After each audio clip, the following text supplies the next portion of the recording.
Hello everyone, नमस्कार। आप सभी लोगों को कैसे हैं आप लोग। आज एक बहुत ही ज्यादा इंपॉर्टेंट टॉपिक पे बात करने वाली हूं, लेकिन इससे पहले मैं आपको ये बता दूं कि मैंने एक कम्युनिटी पोस्ट डाला है, उस पे आपको अपना वोट जरूर देना है। अगर आप चाहते हो यस में तो यस, और अगर नो में चाहते हो तो नो जरूर कीजिएगा। वो मेरे चैनल पे जाके आप कम्युनिटी पोस्ट में भी देख सकते हैं, आपको मिल जाएगा। प्लीज जरूर कीजिएगा, ये मेरे लिए बहुत इंपॉर्टेंट है। आपका इसमें कुछ नहीं लगने वाला, ठीक है। तो आज हम बात करने वाले हैं क्या, ये जान लेते हैं। आज हम बात करने वाले हैं कि आप कैसे पता कर सकते हो पीरियड मिस होने से पहले ही कि आपका जो बेबी है वो ठहर गया है, यानी कि आपकी प्रेगनेंसी रुक गई है, या आप कह लो, या फिर आप ये कह सकते हैं दूसरे शब्दों में कि आज हम ये जानने वाले हैं कि जो इम्प्लांटेशन पेन होता है, यानी कि जब बच्चा आपके गर्भ में आकर चिपकता है तो एक हल्का सा दर्द होता है, वो दर्द और पीरियड के दर्द में कैसे हम अंतर पता करें। क्योंकि क्या होता है, बहुत सारी महिलाएं कंफ्यूज होती हैं। जब इम्प्लांटेशन पेन होता है तो वो सोचती है कि ये मेरा पीरियड पेन है, और जब ये पीरियड का पेन होता है तो उनको लगता है कि शायद मेरी प्रेगनेंसी ठहर गई, और लेकिन बाद में पीरियड्स आ जाते हैं। तो आज बहुत ही सटीक तरीके से ये हम समझने वाले हैं कि इम्प्लांटेशन पेन और पीरियड पेन में जो है वो क्या अंतर होता है। और अगर आपने ये जान लिया कि इन दोनों में क्या अंतर है तो बिना टेस्ट किए ही आप समझ जाओगे कि आप प्रेग्नेंट हो। यानी कि पीरियड मिस होने से काफी दिन पहले, लगभग 5 से 6 दिन पहले ही आप आराम से जान जाओगे कि आपकी प्रेगनेंसी रुकी है या नहीं रुकी है। तो ये जिन लोगों को बेबी चाहिए उनके लिए भी बहुत हेल्पफुल होगा, और जिन लोगों को बेबी नहीं चाहिए वो भी इस तरह से जानकारी ले सकते हैं, उनके लिए भी ये बहुत हेल्पफुल होने वाला है। तो चलिए वीडियो को स्टार्ट करते हैं। हम बात करते हैं सबसे पहले कि इन दोनों पेन में अंतर क्या है और हम इसको कैसे समझेंगे। लेकिन मैं आपको ये भी बता दूं कि वीडियो के लास्ट में मैं एग्जैक्टली वो डेज भी आपको बताने वाली हूँ आपके साइकिल के हिसाब से। जैसे कि अगर 32 दिन की साइकिल हुई, 30 दिन की साइकिल हुई, तो कितने से कितने दिन में आपको इम्प्लांटेशन पेन होता है। तो अगर आप पूरा महीना मॉनिटर नहीं करना चाहते हो तो सिर्फ जो मैं दिन बताने वाली हूँ उस दिन को आप ध्यान रख लोगे तो आपको एग्जैक्टली पता चल जाएगा। तो चलिए स्टार्ट करते हैं। जब हमें पीरियड्स का पेन होता है तो इस पेन से तो आप बिल्कुल ही वाकिफ होंगे, क्योंकि ये हर महीने होता है और आप इसकी प्रकृति को जानते होंगे कि ये कैसा होता है। तो जब पीरियड्स का पेन होता है तो हमें पेट में दर्द होता है, कमर में दर्द होता है, कई बार हमको थाइज में पेन होता है। तो ये जो पेन होता है आप ध्यान दीजिए, तो जैसे जैसे समय बढ़ता है, मान लीजिए ये मॉर्निंग से स्टार्ट हुआ है, मान लीजिए आज मॉर्निंग से पेन स्टार्ट हुआ है, तो ये क्या होगा, इसकी फ्रीक्वेंसी बढ़ती जाएगी और पीरियड आ जाएंगे तो भी ये लगभग 1 दिन तक, काफी लोगों में जो है ये 1 दिन, और काफी लोगों में तो जब तक पीरियड रहता है 4 से 5 दिन तब तक ये दर्द रहता है। लेकिन इम्प्लांटेशन पेन में क्या होता है, पहली बात तो ये इम्प्लांटेशन जो पेन होता है वो पीरियड पेन जितना ज्यादा नहीं होता है, यानी कि वो बहुत ही हल्का होता है और वो बहुत ही कम ड्यूरेशन के लिए होता है। वो 1 से 2 घंटे के लिए होगा, या मैक्सिमम कई बार थोड़ा सा और टाइम ले सकता है, लेकिन ये कभी भी 2 से 3 दिन तक लगातार नहीं होता है। और ये इम्प्लांटेशन पेन क्या होता है ये तो आप जानते ही होंगे, और अगर नहीं जानते हैं तो मैं बता दूं, जब एग एंड स्पर्म फर्टिलाइज होते हैं फैलोपियन ट्यूब में, तो फैलोपियन ट्यूब से ये रास्ता तय करके आपके यूट्रस में आते हैं। जब ये यूट्रस में आते हैं तो जो यूट्रस की लाइन बनी होती है, जो लाइन होती है, उस लाइन को क्या करते हैं, इसे आपके सिंपल भाषा में समझ लो कि क्या करते हैं, उसे खुरेदते हैं। जैसे कि हम कोई चीज डिग करते हैं, गाड़ते हैं, जमीन में गाड़ते हैं, तो हम क्या करते हैं, पहले हल्का सा गड्ढा करते हैं तो हम उसमें गाड़ते हैं, या फिर कोई प्लांट लगाते हैं तो हम हल्की सी जगह बनाते हैं फिर प्लांट लगाते हैं। तो बिल्कुल वैसे ही क्या होता है कि वो क्या होता है, हल्का सा वो जो लाइनिंग होती है यूट्रस की लाइन, उसको खुरेदता है, तो उससे क्या होता है, तो वहां पर पेन होता है। ठीक, तो वो पेन बहुत ही हल्का होता है, वो आपको कुछ 1 घंटों के लिए पेन हो सकता है। अब हम देख लेते हैं दूसरा जो है कि ये दोनों पेन को हम कैसे डिफ्रेंशिएट करें। एक तो हमने ये समझ लिया कि इसके टाइमिंग में काफी अंतर है, कि वो जो पेन होता है वो बढ़ता जाता है, यानी कि उसकी फ्रीक्वेंसी बढ़ती जाएगी, वो तेज होता चला जाएगा पीरियड वाला पेन। लेकिन इसका पेन तेज नहीं होता, ये जैसा है, जैसा स्टार्ट हुआ था बिल्कुल वैसे ही कुछ देर के लिए रहेगा और खत्म हो जाएगा। और टाइमिंग भी उसमें ज्यादा होती है, इसमें कम टाइमिंग होती है। ठीक है, अब उसके बाद अगर हम बात करें कि इन दोनों के पेन, मतलब वो जो पीरियड वाला पेन होता है वो आपको कैसा अकड़न टाइप का, बहुत ही ज्यादा डिस्कम्फर्ट देने वाला पेन होता है। लेकिन जो इम्प्लांटेशन पेन होता है वो कैसा होगा, वो आपको जैसा पिकिंग जैसा या फिर पुलिंग जैसा पेन होगा। ऐसा लगेगा जैसे कुछ खींच सा रहा है या कुछ चुभ सा रहा है, बिल्कुल ऐसा पेन होता है। लेकिन मैंने आपको वही बताया, पीरियड वाला जो पेन होता है वो तो आप फील ही कर सकते हो कि वो कैसा बिल्कुल अकड़न जैसा, अजीब सा, तेज सा पेन होता है, हम बहुत ही डिस्कम्फर्ट फील करते हैं। लेकिन इसमें उतना ज्यादा डिस्कम्फर्ट फील नहीं होता है, ये पुलिंग और पिकिंग जैसा जो पेन होता है वो होता है। तो इतना मुझे लगता है आप समझ गए होंगे अच्छे से, बहुत अच्छे से आप समझ गए होंगे। उसके बाद अगर हम बात कर लें अगली बात को, कि कि ये तो मैंने आपको बता ही दिया कि जो सबसे बड़ा अंतर है इस पेन में वो यही है कि जो पीरियड का पेन होता है वो समय के साथ, जिसे बोलते हैं कि एक और अगली चीज आप समझ लीजिए, जैसे कि मैंने आपको बताया जो पीरियड का पेन है, पेन की केवल बात कर रही हूँ, लक्षण की नहीं, ठीक है। चलिए पहले मैं लक्षण ही डिस्कस कर देती हूँ, उसके बाद ये वाला पॉइंट बताऊंगी जो अभी बता रही थी, ठीक है। तो लक्षण में क्या है, आपको जो है हल्की स्पॉटिंग हो सकती है। अगर वो पीरियड का स्पॉटिंग है यानी पीरियड आने वाला स्पॉटिंग है तो उसका कलर थोड़ा सा डार्क होता है, लेकिन अगर वो इम्प्लांटेशन है, इम्प्लांटेशन जिसे बोलते हैं वो ब्लीडिंग है, तो वो बहुत ही हल्का होता है। कई बार तो बहुत सारी महिलाएं इसको देख भी नहीं पाती हैं। क्यों? क्योंकि कई बार ये यूरिन के टाइम पे या फिर जिसे बोलते हैं पोटी के टाइम पे या ऐसे ही कहीं पर ये जस्ट 1 to 2 ड्रॉप होता है, इससे ज्यादा नहीं होता है। लेकिन जो हमारा पीरियड का पेन होता है, अगर वो स्टार्ट भी हुआ है या बहुत कम से ही स्टार्ट हुआ है तो भी उसका कलर भी बहुत हल्का सा इससे डार्क होता है और वो ज्यादा अमाउंट में होता है और वो बढ़ता चला जाएगा। लेकिन इसका जो जिसे बोलते हैं ब्लड है, जो इम्प्लांटेशन ब्लड है, ब्लीडिंग है, वो बढ़ती नहीं है, ठीक। ये एक अंतर हो गया। उसके बाद अगर हम बात करें तो आप देखिए कि जब हमारी इम्प्लांटेशन जिसे बोलते हैं, जब हमारा इम्प्लांटेशन होता है उस समय पे जो बॉडी का टेम्परेचर है वो थोड़ा सा बढ़ जाता है। लेकिन आप सोचो कि आप छू कर ऐसे पता लगा लो कि हाँ आपको फीवर हुआ है या नहीं, तो इतना ज्यादा नहीं होता है। लेकिन हाँ अगर आप मॉनिटर कर रहे हो डेली उस मेथड से कि कैसे पता करते हैं ओव्यूलेशन डेट, तो उससे अगर आप पता कर रहे हो डेली अपना जिसे बोलते हैं टेम्परेचर लिख रहे हो, तो जरूर आपको थोड़ा सा जो टेम्परेचर है वो अपनी बॉडी का आपको बढ़ा हुआ दिखता है।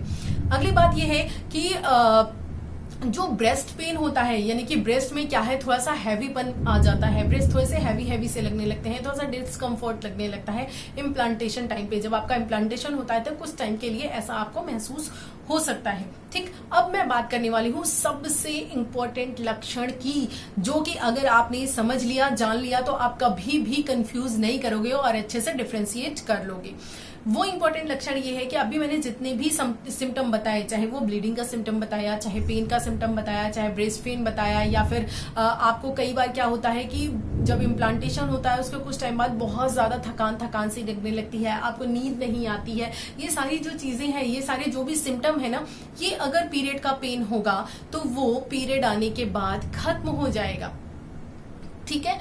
यानी कि पीरियड जैसे ही आपका स्टार्ट होगा वो सारी चीजें जो भी आपकी बॉडी में हो रही थी, जो भी ये पेन वगैरह, ये जो भी सिम्टम थे वो क्या होंगे, खत्म हो जाएंगे। लेकिन इम्प्लांटेशन पेन में क्या है, आप ये देखोगे कि ये जो भी सिम्टम हैं ये क्या हो रहे हैं, ये बढ़ रहे होंगे, बल्कि आपके और तेजी से बढ़ेंगे, क्योंकि आपकी बॉडी में क्या है, जब इम्प्लांटेशन हो जाएगा तो HCG जो हार्मोन है वो बढ़ने लगेगा आपके ब्लड एंड यूरिन में। तो जब ये हार्मोन बढ़ने लगता है तो आपको धीरे धीरे आगे चल के आप देखोगे आपको वॉमिटिंग, नोजिया की फीलिंग होती है, बहुत सारे लोगों को बहुत सी स्मेल सी प्रॉब्लम हो जाती है, नींद नहीं आती, थकान सी फील होती है, हल्का सा फीवर सा लगता है। तो ये सारी चीजें जो है वो देखने के लिए मिलती हैं। तो आप जो है इस तरह से अच्छे से डिफ्रेंशिएट कर सकते हो। दूसरी चीज आपको ये ध्यान रखना है कि ये जो इम्प्लांटेशन पेन होता है और पीरियड का पेन होता है, ये कब होता है। जैसे कि मान लीजिए 1 सितंबर को आपका पीरियड आया था, लास्ट पीरियड आया था, अब अगली डेट आपकी जो है वो 1 अक्टूबर को है, ठीक है। तो आपका जो पीरियड का पेन होगा वो लगभग 30 या 31, स्पेशली जिसे बोलते हैं 31 या 30, यानी कि मंथ के लास्ट वाले बिल्कुल एक दिन पहले से ही उसका पेन स्टार्ट होगा, यानी पीरियड के जस्ट उसके टाइम के आसपास ही वो पेन स्टार्ट होगा, जो कि पीरियड पेन होगा। लेकिन जो इम्प्लांटेशन पेन होता है वो यानी कि जो पीरियड आपका आने वाला होता है उससे 4-5 दिन पहले वो पेन होता है। तो आप अच्छे से आराम से डिफ्रेंशिएट कर सकते हो। यानी कि मान लीजिए आपका 1 अक्टूबर पीरियड का डेट है, अगला पीरियड आने वाला है, लास्ट पीरियड आपका 1 सितंबर को आया है और लगभग 25 या 24 सितंबर के आसपास आपको इस तरह के लक्षण दिख रहे हैं, पेन हो रहा है, तो आप समझ जाइए कि ये प्रेगनेंसी जो है मेरी ठहर चुकी है, यानी कि इम्प्लांटेशन हो चुका है। पीरियड का जो पेन होता है वो बिल्कुल पीरियड की डेट के आसपास होता है, लेकिन जो इम्प्लांटेशन पेन होता है वो पीरियड की डेट से पहले होता है। ये सारे मतलब मैं इतने आपको सटीक लक्षण दे रही हूँ कि अगर आप इनको अपनी बॉडी में टेस्ट कर लिए तो मतलब आप कंफ्यूज होगे ही नहीं। डेफिनेटली आप इस बात को समझ जाओगे कि क्या ये मेरा इम्प्लांटेशन पेन ही है या फिर पीरियड वाला पेन है, तो अच्छे से समझ जाओगे। बस इन सारी चीजों को अच्छे से ध्यान रखिएगा और अपनी बॉडी पे अप्लाई करने की कोशिश कीजिएगा। तो समझ में आ गया कि टाइम ड्यूरेशन क्या होता है। जो इम्प्लांटेशन पेन होता है वो लगभग पीरियड से 4-5 दिन पहले होता है, लेकिन जो पीरियड का पेन होता है वो पीरियड के टाइम के एग्जैक्ट आसपास होता है। दूसरी चीज ये है कि जब हम रिलेशन बनाते हैं, यानी कि जो हमारा ओव्यूलेशन टाइम होता है, यानी कि ओव्यूलेशन टाइम यानी कि जब हम सेक्स करते हैं तो उस टाइम के लगभग जिसे बोलते हैं 11 से 12 दिन के बाद जो है ये इम्प्लांटेशन पेन होता है। क्योंकि आपको ये लगता है कि आपने आज रिलेशन बनाया तो आज आपका जो बेबी है वो ठहर गया, ऐसा नहीं होता है। जब आप रिलेशन बनाते हो तो उस समय जो है कई बार तो 3 से 4 दिन का समय भी लग जाता है, क्योंकि स्पर्म जो है अगर पहले से 3-4 दिन पहले से है, आपने मान लीजिए 3-4 दिन पहले रिलेशन बनाया है और उस समय आपका ओव्यूलेशन यही हुआ है, तो 3-4 दिन तक स्पर्म आराम से, कई बार 5 दिन तक जो है वो स्पर्म जिंदा रह सकता है, आपकी बॉडी में जिंदा रहता है। तो अगर आपने 5 दिन बाद जो है आपका ओव्यूलेशन हुआ है और संबंध आपने 4 से 5 दिन पहले बनाए हैं, तो पहले का जो स्पर्म है वो उस टाइम पे क्या होता है, एग से फर्टिलाइज होता है। तो आपको ये लगेगा कि हमने तो 4-5 दिन पहले बनाया, यानी कि उस समय प्रेगनेंसी ठहर गई है, तो नहीं। जब आपका ओव्यूलेशन होता है और उस समय भी अगर स्पर्म मौजूद है तो क्या होता है, फर्टिलाइजेशन होता है। तो स्पेशली जिस समय आप रिलेशन में आते हो उस समय तो प्रेगनेंसी नहीं ठहरती है। उसके बाद क्या होता है, जब एग और स्पर्म फर्टिलाइज होते हैं उसके बाद वो 3 से 4 दिन का समय जो है वो फैलोपियन ट्यूब में ही लगाता है, वहीं पर डेवलप होता है। वो जो जिसे आप एक तरह से बोल सकते हो सेल है, उसमें डिवीजन होता रहता है, डेवलपमेंट होता रहता है और वो धीरे धीरे करके आता है। और जब वो आ जाता है आपके यूट्रस में, तो आपके यूट्रस में आने के बाद भी लगभग 2 से 3 दिन का समय लग जाता है उसको इम्प्लांट होने में। क्योंकि ये सारी जो प्रक्रिया है नहीं, ये आपको देखने में लगेगा, लेकिन वो बहुत जिसे बोलते हैं कि उस एक तरह से आप कह लीजिए कि आपके हिसाब से स्लो हो रही होती है, लेकिन वो स्लो होती नहीं, वो सारे सेल डिवीजन बहुत फास्ट होते हैं। लेकिन अगर आप इस टाइम ड्यूरेशन से देखो तो लगभग जिस दिन आपने सेक्स किया है उससे लगभग 1 हफ्ते के बाद ही जिसे बोलते हैं, या अगर आपने जिसे बोलते हैं कि आपने ओव्यूलेशन टाइम पे ही एग्जैक्ट सेक्स किया है, या जो मैंने आपने स्पर्म का जो टाइम बताया है 5 दिन जिंदा रहने का, उस टाइम ड्यूरेशन को भी अगर उसमें ऐड कर दिया जाए, आपका ओव्यूलेशन अगर लेट हो, तो आप ये समझ लो कि आपने जब सेक्स किया है तो उसके 11 से 12 दिन के बाद इम्प्लांटेशन होता है। तो आप जिस दिन रिलेशन बनाते हो उससे 11 से 12 दिन जोड़ करके आराम से वहां पर जितने भी सिम्टम है उनको मैच करके देख लो। अगर आपको मिल रहे हैं तो आप समझ लीजिए कि yes you are going to pregnant, ठीक है, यानी कि आप कंसीव करने वाले हो। तो गुड न्यूज होने वाली है अगर आपको ये सारे लक्षण मिल जाते हैं तो। आप सोचिए मैंने आपको कितने सटीक लक्षण बताए हैं, अगर सच में आपने इसको अप्लाई कर लिया तो डेफिनेटली आप पीरियड मिस होने से पहले ही समझ जाओगे। जैसे कि मैंने आपको बताया है मेरा एक्सपीरियंस, कि मैं जो है पहले ही जान गई थी कि मेरा जो है कि प्रेगनेंसी ठहरा हुआ है। मैंने आपसे शेयर भी किया है वो वीडियो, तो अगर आप चाहते हो अर्ली प्रेगनेंसी सिम्टम वाला वीडियो देखना तो आप जाकर मेरी प्लेलिस्ट में देख सकते हो। तो प्लेलिस्ट में जो प्रेगनेंसी वाली प्लेलिस्ट है उसमें मैंने बनाया है, वहां पर आप देख लेना। अब हम बात करने वाले हैं जो डेज मैंने आपको बताए हैं कि कौन कौन से डे से कौन कौन से डे के अंदर, यानी कि अगर आपकी 28 दिन की साइकिल है, साइकिल निकालना मैंने आपको सिखाया है। अगर नहीं पता है तो 3 महीने का जो पीरियड डेट होता है उसको कैलकुलेट करके डिवाइड करके निकालते हैं, तो आप जाके वीडियो में देख लीजिएगा, ठीक है, प्लेलिस्ट वाले वीडियो में मिल जाएगा। अगर आपको पता है तो बहुत अच्छा है। अगर आपकी 28 दिन की साइकिल है तो जो आपका इम्प्लांटेशन डे होगा वो क्या होगा, 20 से आपका 26 दिन के बीच में होगा। अब 20 क्या, पीरियड खत्म होने के बाद नहीं 20 दिन गिनना है, जिस दिन पीरियड आया है। अगर 1 सितंबर से आया है आपका पीरियड तो यानी कि 20 सितंबर से लेकर 26 सितंबर के बीच में ही आपका इम्प्लांटेशन होगा। आप समझ लीजिए। अब इस समय क्या है, आप जो रिलेशन है वो ऑब्वियसली इससे पहले बना लोगे, ठीक।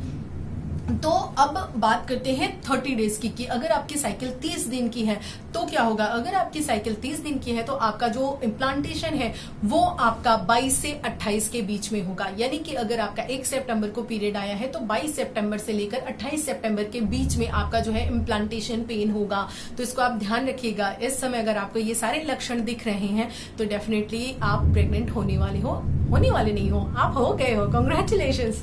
तो अगर आगे बात करते हैं 32 साइकिल की, यानी कि जिसकी पीरियड साइकिल 32 है उसका जो है 24 से लेकर के 30 तक होता है, ठीक है, क्योंकि उनकी पीरियड साइकिल लेट हो जाती है तो उस हिसाब से ये होता है, यानी कि लंबी होती है, लेट नहीं। तो जैसे कि मैंने आपको एग्जांपल के साथ ही मैं बता रही हूँ, तो 1 सितंबर को अगर आपका पीरियड आया हुआ है तो 24 सितंबर से लेकर 30 सितंबर के बीच में जो है वो आपको देखने के लिए आपका इम्प्लांटेशन पेन मिलता है या लक्षण मिलते हैं। अब अगर बात कर लेते हैं लास्ट साइकिल की, जो कि 35 डेज की है। अगर 35 डेज की आपके पीरियड साइकिल है, पीरियड लेंथ साइकिल है, तो आपका जो पेन होगा 1 सितंबर को अगर आपका किसी भी तारीख की 1 को अगर आपका पीरियड आया हुआ है तो आपका जो पेन होगा वो 27 सितंबर या 27 तारीख से लेकर 33 यानी कि 33 33वें दिन तक, ठीक है, 33वें दिन तक होगा आपका ये पेन। ठीक, अब आप सोचोगे कि मैम महीना तो 30 दिन का होता है, तो 30 दिन का तो बिल्कुल सही बात होता है, लेकिन हम लोग यहाँ पर साइकिल लेंथ की बात कर रहे हैं कि कौन से दिन होगा, क्योंकि आपकी साइकिल तो 35 दिन की है ना, लेकिन होगा वो क्या 33 के अंदर ही हो जाएगा। ठीक है, उसके बहुत पहले ही हो जाएगा। तो इस तरह से अगर आपने इन सारी चीजों को ध्यान में रख लिया, कैलकुलेट कर लिया, तो आप बहुत पहले ही जान जाओगे कि आप इस बार प्रेग्नेंट हो रहे हो या नहीं हो रहे हो, आपको पीरियड्स आने वाले हैं या फिर इम्प्लांटेशन होने वाला है। तो ये वीडियो जो है मैंने बहुत ही, जिसे बोलते हैं, रिसर्च करके बहुत ही मेहनत से बनाई है। अगर आपको ये कंटेंट अच्छा लगा हो तो जरूर मुझे बताइएगा, मुझे बहुत अच्छा लगेगा। आप लोग लाइक कर दिया करो यार अगर अच्छा लगा करे तो, और जिसे बोलते हैं अपने कॉमेंट भी कर दिया करो। बहुत सारे लोग करते हो, लेकिन जो लोग नहीं करते हैं उनके लिए ये है, जो लोग करते हैं उनको तो थैंक यू। और हाँ, कम्युनिटी पोस्ट पे प्लीज रिप्लाई जरूर कीजिएगा, क्योंकि उस दिन मेरे लिए मेरा स्पेशल डे है। तो उस दिन आप लोग मेरे साथ हो रहे हो या नहीं ये जरूर बताइएगा, यस या नो, दो में आंसर दीजिएगा, लेकिन आंसर जरूर दीजिएगा।